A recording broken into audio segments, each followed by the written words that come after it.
बिस्मिल्लाहिर्रहमानिर्रहीम। अस्सलाम वालेकुम। कैसे हैं व्यूअर्स? वेलकम है आपका YouTube channel cooking with Maryam पर।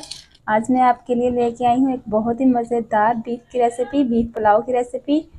आप ये मटन के साथ भी बना सकते हैं। बहुत ही मज़ेदार और लाइट सी रेसिपी, आपको ज़रूर पसंद आएगी। जब आप ये बीफ पुलाव बनाएंगे आप बीफ बिरयानी को भी भूल जाएंगे। रेसिपी अच्छी बनाने के लिए वीडियो को पूरी देखिएगा, कोई भी चीज़ स्किप मत कीजिएगा। चलिए जी, रेसिपी बनाना करते हैं स्टार्ट। इसमें क्या क्या शामिल होता है मैं आपको साथ साथ बताती जा रही हूँ। चलिए मेरी रेसिपी बनाना करते हैं स्टार्ट। बीफ पुलाव बनाने के लिए सबसे पहले मैंने ले लिया है बीफ। ये मेरे पास 1 किलो बीफ है। इसकी मैंने इस तरह छोटी बोटी करवा ली है, क्योंकि अगर ज़्यादा बड़ी बोटी होती है तो पुलाव में इसका मसाले अच्छे से बचते नहीं है, वो अंदर से फीकी रह जाती है। 2 मीडियम साइज़ के प्याज है, इनको बारीक काट लिया है। 2 टमाटर थे और लहसुन अदरक का पेस्ट है, इनको मोटा मोटा कूट के, बहुत ज़्यादा बारीक इसका पेस्ट नहीं बनाया। 1 किलो चावल हैं और ये 1 लीटर पानी है। इसमें हम तकरीबन 1.5 लीटर पानी शामिल करेंगे। तो सबसे पहले हम क्या करते हैं, अपने कुकर में शामिल करेंगे हम बीफ को, क्योंकि हम यखनी पहले बना लेंगे, गोश्त को कुकर में गलाएंगे। इसमें कोई भी हम और चीज़ शामिल नहीं करेंगे, जैसे इसमें हम ये कुछ खड़े मसाले शामिल करेंगे, लौंग, काली मिर्च और दालचीनी और 2 बड़ी इलायची, ये शामिल करके और इसमें पानी शामिल करके हम गोश्त की अच्छी सी यखनी निकाल लेंगे। 1 लीटर और ये आधा लीटर, देखिए हम इसमें 1.5 लीटर पानी शामिल कर दिए। 1 चम्मच इसमें नमक का शामिल करेंगे। बाकी मसाला जात हम अपने मसाला तैयार करते हुए इसमें शामिल करेंगे। ये जो हमने खड़े मसाले शामिल किए, इससे गोश्त की स्मेल अच्छे से ख़त्म हो जाएगी, बहुत ही मज़ेदार हमारी यखनी बन के तैयार हो जाएगी। अब इसे हम बंद करते हैं और 20 मिनट के लिए इसे गलने के लिए छोड़ देंगे। व्यूअर्स 12 से 15 मिनट दिए हमने, तकरीबन हमारा गोश्त गल चुका है और देखिए कितनी प्यारी सी यखनी बन चुकी है। अब हमने इस गोश्त को रैदा कर लेना है और यखनी हम रैदा कर लेंगे। गोश्त को बाउल में निकाल लेते हैं।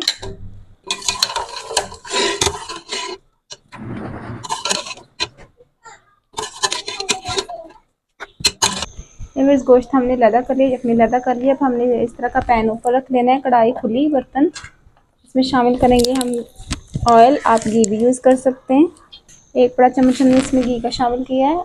अब इसमें हम कुछ खड़े मसाले शामिल करेंगे। ये हमारे मसाले के लिए गोश्त के हमने गोश्त में शामिल कर दिए थे, ज़ीरा, दालचीनी, बड़ी इलायची और 1 अदद तेज़ पत्ता। 1 से 2 मिनट हम इसे ऑयल में रोस्ट करेंगे। इससे पुलाव में बहुत प्यारी खुशबू आएगी, जायका आएगा।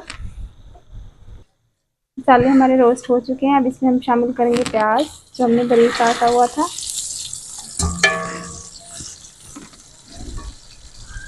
हल्का कलर चेंज होने तक हम इसे फ्राई करेंगे, 3 से 4 मिनट। बहुत ही मज़ेदार और मिनटों में हमारा पुलाव बन के तैयार हो जाएगा। जो भी टाइम लगता है वो बस गोश्त को गलाने में लगता है, और आजकल तो कुकर में भी 10 मिनट में, प्रेशर कुकर में भी गल जाता है। ज़रूर ट्राई कीजिएगा और हमें कमेंट में ज़रूर बताया करेंगे आपको हमारी ये रेसिपी कैसी लगी। अगर आपको पुलाव का कलर थोड़ा सा डार्क चाहिए तो आप थोड़ा सा ज़्यादा फ्राई कर सकते हैं। अगर आपको लाइट पुलाव पसंद है तो आप इसको हल्का कलर इसका चेंज होने तक हम इसे फ्राई करेंगे, लाइट गोल्डन सा। देखिए 2 मिनट लगे हैं और देखिए हमारे प्याज का कलर लाइट चेंज हो गया है और मसाले के साथ बहुत सारी खुशबू भी आने लग गई है। अब इसमें हम शामिल करेंगे लहसुन अदरक का पेस्ट।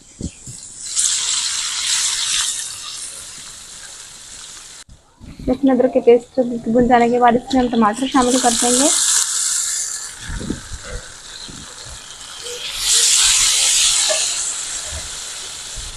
अब देखिए टमाटर में हल्का हल्का पानी छोड़ दिया। अब इसमें हम मसालादार शामिल करेंगे। अगर हम टमाटर से पहले इसमें मसालादार शामिल करते तो ऑयल हमारा ज़्यादा गर्म था, तो हमारे मसाला जब फ़ौरन जल जाते और हमारे पुलाव का टेस्ट ख़राब हो जाना था। ये छोटी छोटी टिप्स होती हैं, इनका ख्याल रखा करें, जो आप खाने के टेस्ट को मज़ीद बढ़ा देती हैं। 2 चम्मच इसमें कुटी हुई लाल मिर्च शामिल करेंगे, आधा चम्मच काली मिर्च, 1 चम्मच भर के इसमें धनिया पाउडर, 1.5 चम्मच हम इसमें नमक का शामिल करेंगे, क्योंकि नमक हमने गोश्त में भी शामिल किया था। 1 चम्मच जीरा पाउडर, थोड़ा सा पानी शामिल करके इसे भून लेंगे।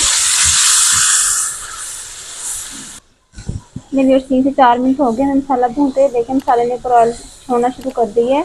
अब इसमें हम शामिल करेंगे हमारे बीफ को, जो हमने गला लिया था, इसे भी साथ ही भून लेंगे। गोश्त को उबलाते वक्त इसमें हमने जो खड़े मसाले शामिल किए थे, इसने बिल्कुल गोश्त की स्मेल ख़त्म कर दी है। मतलब बहुत ज़्यादा प्यारी खुशबू भी आने लग गई है। कुछ लोगों को प्रॉब्लम होती है कि वो गोश्त इस तरह खाते नहीं हैं, क्योंकि उन्हें स्मेल आने शुरू हो जाती है। तो आप जब भी गोश्त को उबलाएं, इसमें ये खड़े मसाले ज़रूर शामिल किया करें। अब इसमें हम शामिल करेंगे दही। 1 कप दही है मेरे पास रूम टेम्परेचर पे।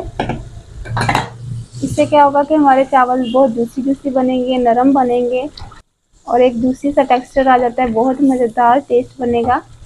अगर आपके पास दही अवेलेबल नहीं है तो आप इमली भी शामिल कर सकते हैं। इमली नहीं है, लेमन जूस शामिल कर सकते हैं। ये 4 से 5 मिनट हो गए हमें दही डाल के भूनते हैं। देखिए दही का पानी भी अच्छे से खुश्क हो गया है। अब इसमें हम शामिल कर देंगे ये यखनी जो हमने निकाली थी। मेरे पास 1 किलो चावल थे, तो उस हिसाब से इसमें 1.5 लीटर मैंने यखनी का पानी शामिल किया था और इससे थोड़ा सा कम रह गया है। अब वही शामिल कर देंगे। अगर आपको कम ज़्यादा लगे तो आप ज़्यादा पानी भी शामिल कर सकते हैं। 1 लीटर और इससे थोड़ा सा ये ज़्यादा इतना पानी बचा है, ये तकरीबन काफ़ी है, क्योंकि मैंने चावल भी काफ़ी देर से भिगोए हुए हैं। इतना पानी काफ़ी होगा। अब इससे पानी को पकने देंगे दम लगा के ऊपर। इस पानी पे आप इसका नमक मिर्च भी चेक कर सकते हैं। आपको कम या ज़्यादा लगे तो आप और भी शामिल कर सकते हैं। पानी शामिल करने के बाद इसमें मैं 4 से 5 सब्ज़ मिर्च शामिल कर रही हूँ। इससे थोड़ा सा करारा तीखा सा जायका आएगा। साबुत ही शामिल कर दिए। आप चाहें तो दरमियान से इसके 2 पीस करके भी शामिल कर सकते हैं। व्यूअर्स, पानी में उबाल आना शुरू हो गया। अब इसमें हम शामिल कर देंगे अपने चावल। इसका हमने पानी रिमूव कर दिया है। अच्छे से मिक्स कर लेंगे। 1 किलो चावल और 1 किलो बीफ की रेसिपी है, ये मैं आपके साथ शेयर कर रही हूँ, क्योंकि आपको पता है कि हमारे चैनल का तो मोटिव था कि आपको ज़ीरो से कुकिंग करना सिखाएं और थोड़ी रेसिपी से बनाना सिखाएं, ताकि आपकी रेसिपी ख़राब ना हो। तो अगर आपको हमारी ये रेसिपी अच्छी लगे और आपको इससे कोई फ़ायदा हासिल हो तो इसको ज़रूर शेयर करें और हमारी वीडियो को भी लाइक कीजिएगा। चावल डालने के बाद हमने आंच को फुल तेज़ कर दिया है, ताकि इसका पानी खुश्क हो जाए। जब पानी खुश्क हो जाएगा तो हम इसे दम पे लगा देंगे। ये व्यूअर्स देखिए, हमारा पानी बिल्कुल खुश्क हो चुका है, अंदर सुराख सुराख बनना शुरू हो गए हैं। इसका मतलब है कि नीचे बिल्कुल थोड़ा थोड़ा पानी होगा, लेकिन ऊपर से पानी खुश्क हो चुका है। अब इसे हम, आप चाहे तो हिला के भी दम पे लगा सकते हैं, नहीं तो आप ऐसे भी, देखिए मैं आपको दिखा सकूँ, हल्का हल्का सा इसमें पानी है अभी। अब इसे हम दम पे लगा देंगे।